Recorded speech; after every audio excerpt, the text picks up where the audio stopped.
Hey, hi, hello. You're listening to Chickling Chronicles, and I'm your host, Courtney, paranormal mystery author, resident chaos gremlin, and someone who is commonly spending 4 hours or more YouTubing how to write a book. Is this you too? Or maybe you're into twisty tales, haunted vibes, or just trying to keep your creative brain above water? Well, you're in the right place. Go ahead and hit that follow, subscribe, or like button, whatever your podcast platform calls it, because your support seriously helps keep this chaotic little train rolling. Okay, today's episode, it's a little messy, it's a little personal, and it's got everything: ADHD, 3 kids, military life, existential dread, and that magical moment where I finally stopped not writing a book. So, if you've ever looked at your life and thought, how the heck am I supposed to do something creative in the middle of this tornado? This one is for you. So let's get into it. I want to start by saying I have always been a storyteller. Like truly, I have notebooks upon notebooks of my scribblings. I have held my poor friends, coworkers, siblings, and husband hostage while I shared my dread of writing a gripping story of witches and vampires and all the paranormal creepies in between.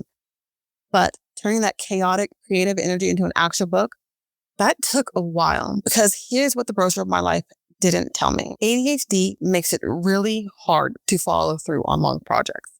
Like trying to be a pantser while writing 3 chapters and then forget the plot kind of hard. Then having 3 kids all spaced out about 5 years apart. Don't get me wrong, it's amazing. It's exhausting, and it basically means your brain is always split screening. And then finding out that you have a weird need to be constantly busy, working full time on top of having a part-time job and raising 3 kids, getting 50 million degrees, and then feeling depressed and not wanting to do anything. But then you're going to go ahead and coach kids sports and blah, blah, blah, blah, blah. It feels like a lot. And then finally, being married to the military. Oof. Let's talk about not having a routine for more than 5 minutes. So yeah, the idea of finishing a novel, for years, it felt like it was trying to do yoga on a trampoline while someone yelled, "Where's the snacks?" And yet, I couldn't let it go. There were so many false starts. One time, I got to chapter 10 of a spooky detective story and then realized I had no idea who the killer was. That sounds like a minor issue in a mystery novel, right?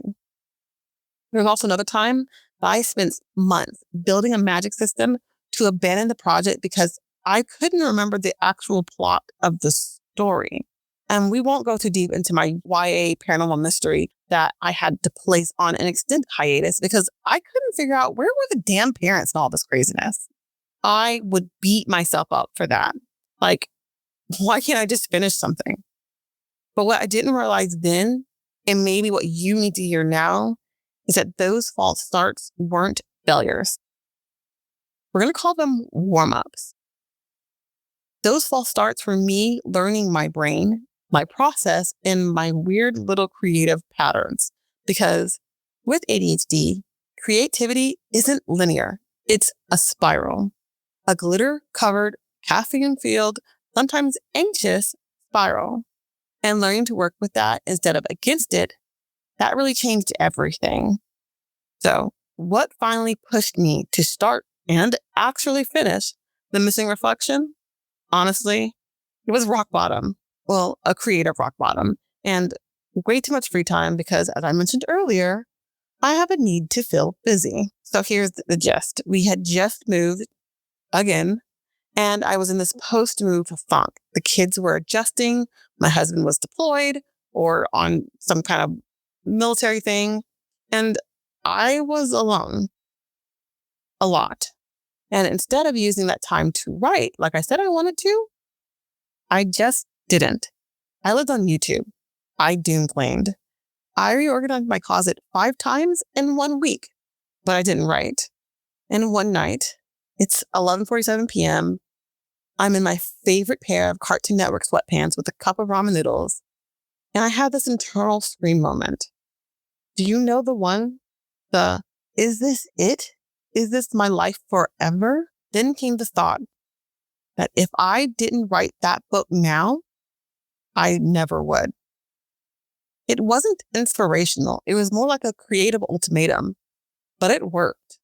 That night, I ordered some books. I read those books, and then I sat down and opened a new doc and plotted out my story. Now, plotting was never my issue. I had tried plotting before. Yet this time was just a bit different. And when I finished that plot, I began to write.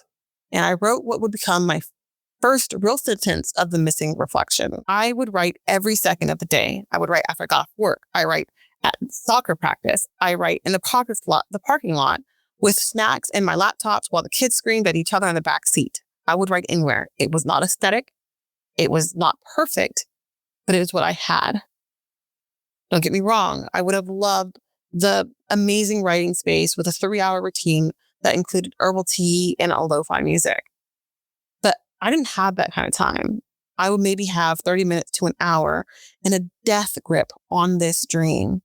And every time I wanted to quit, I'd tell myself, you're not writing a masterpiece. You're just writing a draft. Just get to the end. That was my mantra. Get to the end. And eventually, I did. I finished the first draft of The Missing Reflection in my best, linear, kind of chaotic way possible, but it was finished.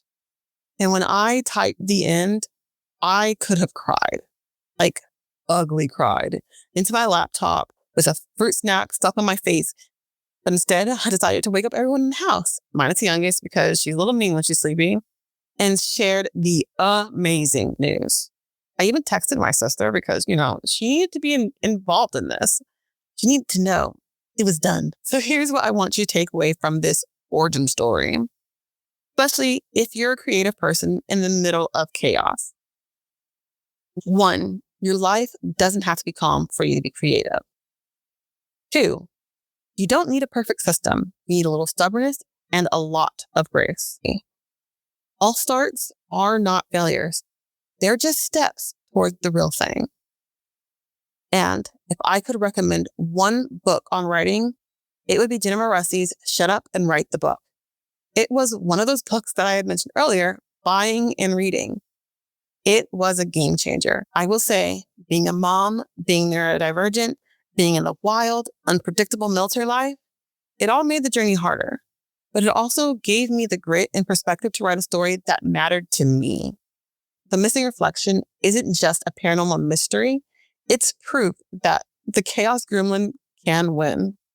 Which, side note, since I don't think I've mentioned it at all, The Missing Reflection is dropping soon, and it's available for pre-order wherever books are sold.